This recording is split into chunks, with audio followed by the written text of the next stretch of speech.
History often remembers the great victories, the daring charges, the heroic last stands, the moments when nations rise to greatness.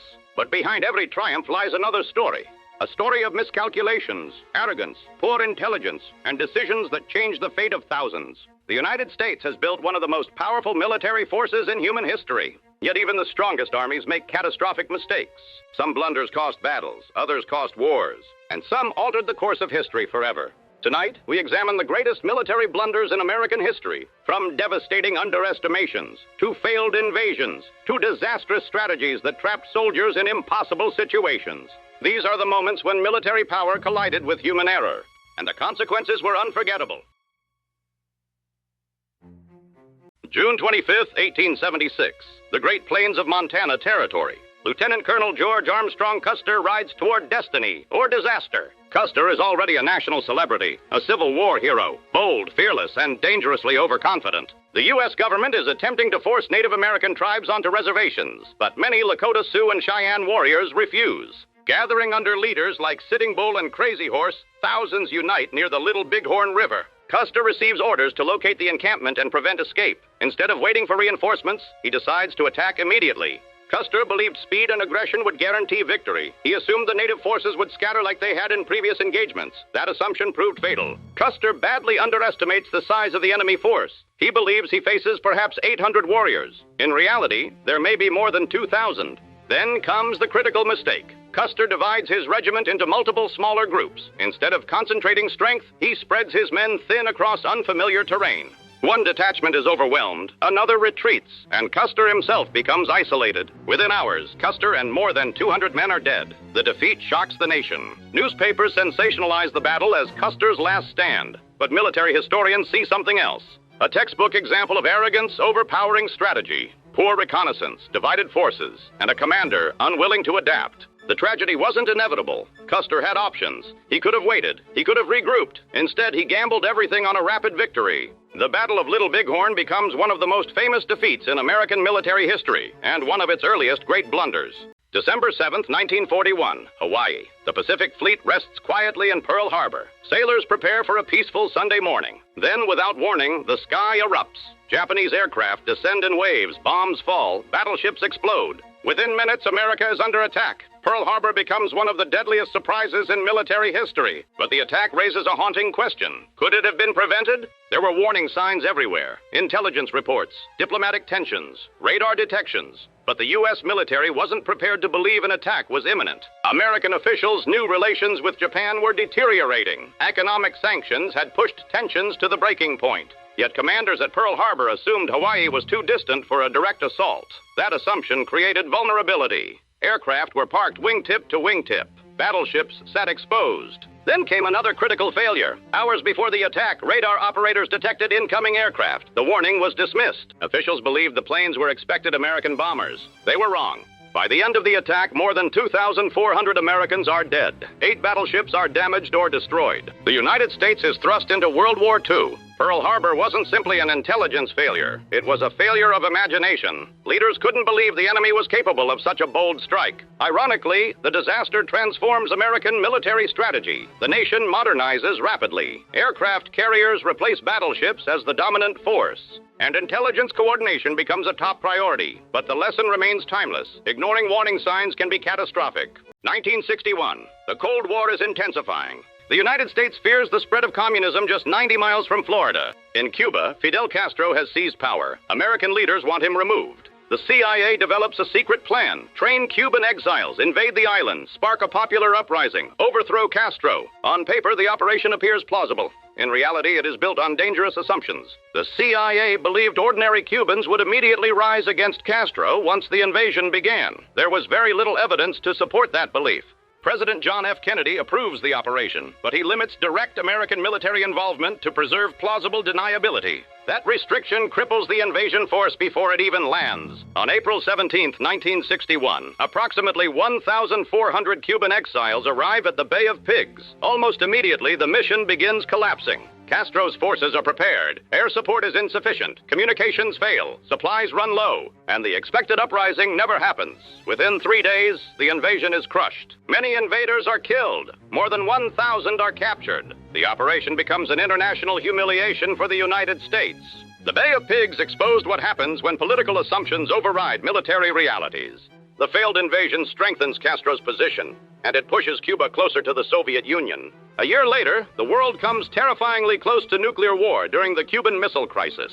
What began as a covert operation becomes one of the Cold War's greatest strategic failures. For nearly 2 decades, the United States fights in Vietnam. It becomes the longest and most divisive war in modern American history, and many historians argue it was built upon a series of military and political blunders.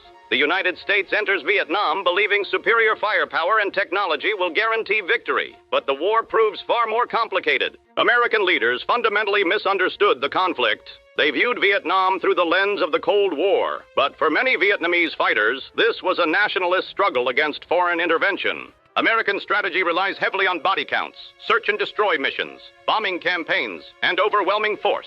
But the enemy avoids conventional warfare. The Viet Cong and North Vietnamese army use guerrilla tactics, ambushes, tunnel systems, and intimate knowledge of the terrain. The war becomes a grinding stalemate. Then comes the Tet Offensive in 1968. Militarily, the United States eventually repels the offensive, but psychologically, the damage is enormous. Americans watching television see shocking images of chaos and violence. Confidence in the war collapses. The Tet Offensive revealed a critical disconnect between official optimism and battlefield reality. Despite years of fighting and enormous resources, victory remains elusive. More than 58,000 Americans die. Millions of Vietnamese civilians and soldiers are killed. And in 1975, Saigon falls. The war ends in defeat. Vietnam becomes a painful reminder that military superiority alone cannot guarantee success, especially in a war where political objectives are unclear. November 1979. Iranian revolutionaries storm the American embassy in Tehran. 52 Americans are taken hostage. The crisis humiliates the United States. Months pass. Diplomacy stalls. Pressure mounts. President Jimmy Carter authorizes a daring rescue mission, Operation Eagle Claw. The plan is extraordinarily complex. Multiple helicopters, transport aircraft, secret desert refueling sites, special operations forces. Every stage depends on perfect coordination. The operation involved so many moving parts that even small failures could destroy the mission. And failures begin immediately. Mechanical problems disable helicopters. A massive dust storm reduces visibility. Confusion spreads across the remote landing site. The mission ends in catastrophe at a site known as Desert 1. 8 servicemen are dead. The rescue is aborted. Operation Eagle Claw remains a stark reminder of the risks of overcomplexity in military planning, a bold gamble that ended in tragedy. March 20th, 2003, the United States launches Operation Iraqi Freedom. The invasion begins with a campaign known as Shock and Awe. Hundreds of precision-guided missiles rain down on Baghdad. American leaders promise a swift victory, a safer world, and the elimination of weapons of mass destruction. At first, the operation appears overwhelmingly successful. Coalition forces advance with incredible speed. Iraqi defenses collapse, and within weeks, Baghdad falls. Images of Saddam Hussein's statue being torn down spread across the globe. To many Americans, the war seems won. But beneath the celebration, a far greater crisis is already emerging. The United States defeated Saddam Hussein's military quickly, but removing a government is very different from rebuilding a country. The Bush administration expected Iraqi institutions to continue functioning after the invasion. Instead, the Iraqi state begins to disintegrate. Government ministries collapse. Police disappear from the streets. Mass looting erupts across Baghdad. Museums, hospitals, infrastructure, even military stockpiles are stripped bare, and coalition forces are unprepared for the chaos. Then comes one of the most controversial decisions of the war. The Coalition Provisional Authority orders the complete disbanding of the Iraqi army. Hundreds of thousands of soldiers suddenly lose their jobs, their income, and their place in society. Many leave with weapons and growing anger.